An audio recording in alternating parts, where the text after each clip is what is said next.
Hello everyone, আসসালামু আলাইকুম। আজকে আমি আপনাদের সাথে শেয়ার করব কিভাবে পারফেক্ট করে পেস্ট্রি শিট বানানো যায়। আর এই পেস্ট্রি শিট দিয়ে আপনারা হোটেল স্টাইলের সমুচা, অনথন, স্প্রিং রোল বানিয়ে তৈরি করে নিতে পারেন। আর সামনেই রমজান, আপনারা এখনই পেস্ট্রি শিটগুলো বানিয়ে ফ্রিজে ফ্রোজেন পদ্ধতিতে রেখে দিতে পারেন। তাহলে ইফতারিতে সমুচা, স্প্রিং রোল, অনথন খুব সহজেই বানিয়ে পরিবেশন করে নিতে পারবেন। এটার ফ্রোজেন পদ্ধতিও আজকে আমি আপনাদের ভিডিওতে দেখিয়ে দিব। আর এই পেস্ট্রি শিট দিয়ে কিভাবে সমোচা, অনথন, স্প্রিং রোল বানানো যায় সেটাও আজকে দেখিয়ে দিব। ভিডিওটি লাস্ট পর্যন্ত দেখার চেষ্টা করবেন। তাহলে চলুন দেরি না করে শুরু করা যাক আজকের রেসিপি।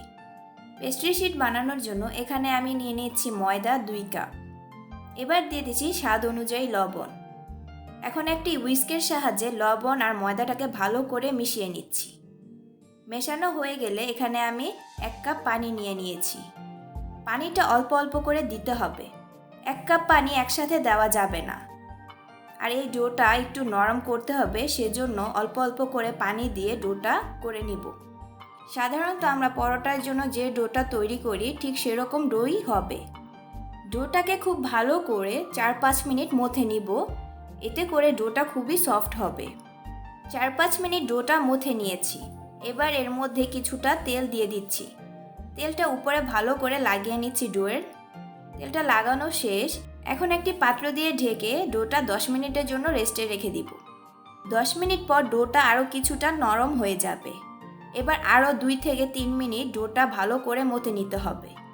ডোটা 2-3 মিনিট মথে নেওয়ার পর ডোটাকে 2 ভাগ করে নিব।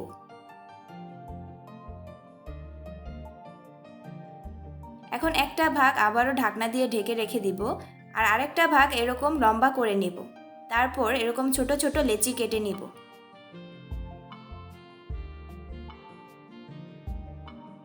হাতে সামান্য একটু তেল মেখে লেচিটাকে গোল গোল করে নিতে হবে, তাহলে একটা আর আরেকটার সাথে লেগে যাবে না।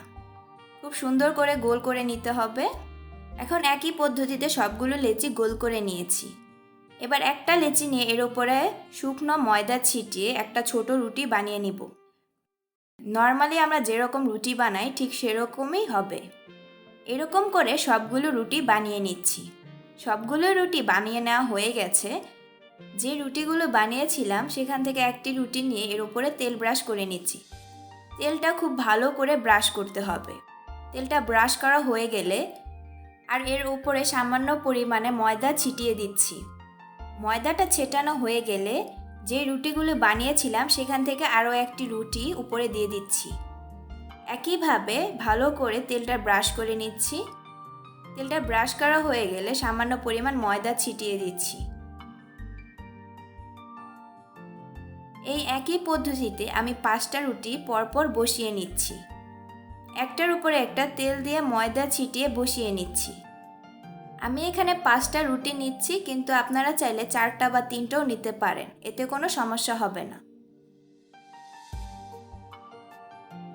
সবার লাস্টে যে রুটিটা দিচ্ছি এর উপরে তেল আর ময়দা ব্রাশ করতে হবে না। এবার হাতের সাহায্যে একটু চেপে নিচ্ছি। এর উপরে সামান্য পরিমাণ ময়দা ছিটিয়ে একটা পাতলা রুটি বানিয়ে নিব। সাধারণত আমরা যেভাবে রুটি বানাই ঠিক সেরকম পাতলা করে রুটিটা বেলে নিতে হবে। রুটিটা কিরকম পাতলা হয়েছে সেটার থিকনেসটা আমি এখনই দেখিয়ে দিচ্ছি।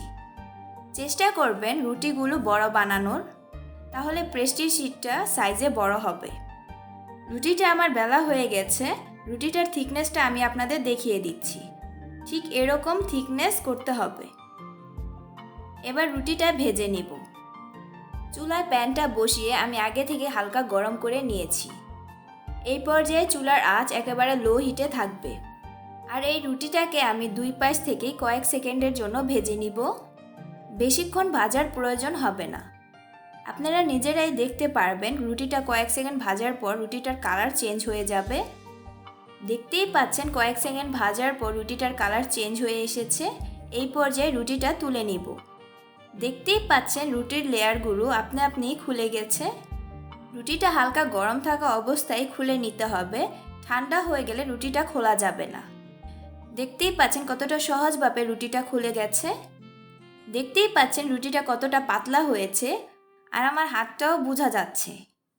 এভাবেই আমি প্রত্যেকটা রুটি একটা একটা করে আলাদা করে নিচ্ছি। খুব সাবধানের সাথে এই কাজটি করতে হবে যেন রুটিটা ছিঁড়ে না যায়।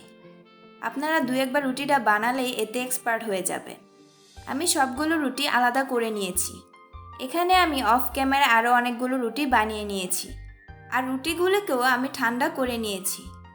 এই রুটিগুলো থেকে একই সাইজের কয়েকটা রুটি নিয়ে পেস্ট্রি শিট করে কেটে নিব। সমান করে কাটার জন্য এখানে আমি একটি স্কেল ব্যবহার করছি। এতে করে পেস্ট্রি শিটের সাইজ এক হবে।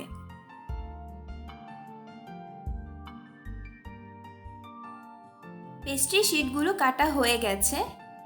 চেষ্টা করবেন এরকম একই সাইজের করে পেস্ট্রি শিটগুলো কেটে নেওয়ার। আর চারপাশের বাড়তি অংশ দিয়ে কি করবেন সেটা আমি এখনই দেখিয়ে দিচ্ছি। 4 সাইডের বাড়তি অংশগুলো এখন ছোট ছোট করে কেটে নিচ্ছি, আর এগুলো একেবারে গরম তেলে মুচমুচে করে ভেজে নিতে হবে। আপনারা হয়তো খেয়াল করেছেন হোটেল থেকে কেনা সমোচার ভিতরটা অনেক ক্রিস্পি হয়, আর সেটা কেন হয় অনেকেই তা জানেন না। এখন আমি সেটা বলে দিচ্ছি। এই অংশটুকু মুচমুচে করে ভাজার পর হাতের সাহায্যে ফুচকার মতো গুঁড়ো করে নিয়ে সমুচার স্টাফিংয়ে দেওয়া হয়, আর সেজন্যই সমুচা খাওয়ার সময় সমুচার ভেতরের স্টাফিংটা ক্রিস্পি হয়ে থাকে। আপনারা অবশ্যই এই বাড়তি অংশটুকু ফেলে না দিয়ে মুচমুচে করে ভেজে সমুচার স্টাফিংয়ে দিয়ে দিবেন, অথবা এমনিতেও খেতে পারেন, খুবই ভালো লাগে।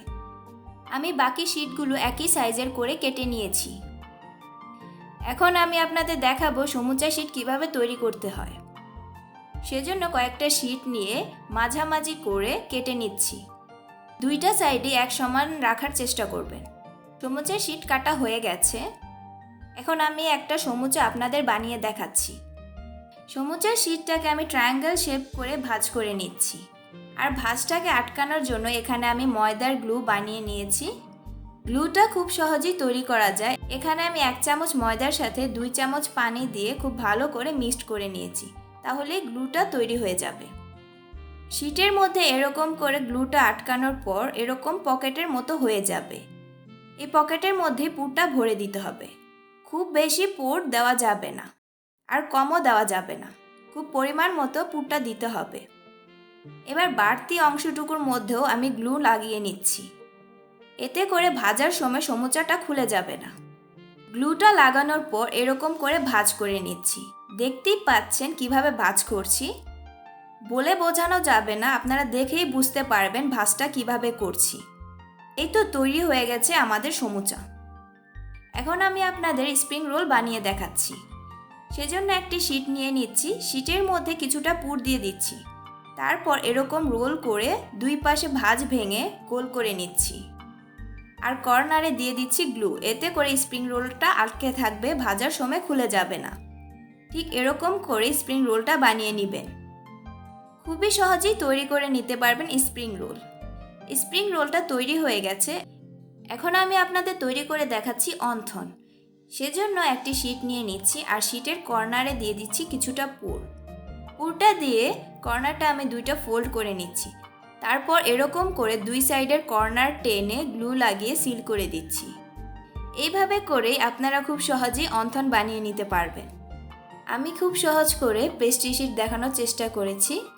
আর এই পেস্ট্রি শিট দিয়ে কিভাবে সমুচার শিট তৈরি করা যায়, আর সেখান থেকে সমুচা কিভাবে ফোল্ড করে তৈরি করতে হয়, আর এই একই শিট দিয়ে কিভাবে অনথন স্প্রিং রোল তৈরি করতে হয় সেটাও বানিয়ে দেখিয়েছি। এখন আমি আপনাদের দেখাবো ফ্রোজেন করার পদ্ধতিটা। আমি এখানে প্লাস্টিক র্যাপার নিয়েছি, আপনারা যে কোনো পলিথিন নিতে পারেন। এরপরে বানানো শিটগুলো র্যাপারের উপরে দিয়ে এরকম করে ফোল্ড করে দিচ্ছি। খুব সুন্দর করে ফোল্ড করা হয়ে গেলে একটি এয়ারটাইট বক্সে ভরে ডিপ ফ্রিজে সংরক্ষণ করে রাখার জন্য রেখে দিচ্ছি। এই পদ্ধতিতে শিটগুলো ফ্রোজেন করে রেখে দিলে আপনারা পুরো রমজান মাস জুড়ে ব্যবহার করে নিতে পারবেন, কোনো সমস্যা হবে না। তো আশা করছি আজকের এই পেস্ট্রি শিটের রেসিপিটি আপনাদের খুবই ভালো লেগেছে। রেসিপিটি ভালো লাগলে ভিডিওতে লাইক করবেন, কমেন্ট করে জানাবেন কেমন হয়েছে। বেশি বেশি সবার সাথে শেয়ার করবেন। নতুন নতুন আরও মজাদার রেসিপি পেতে চ্যানেলটি সাবস্ক্রাইব ও বেল আইকনে প্রেস করে পাশে থাকবেন। আল্লাহ হাফেজ।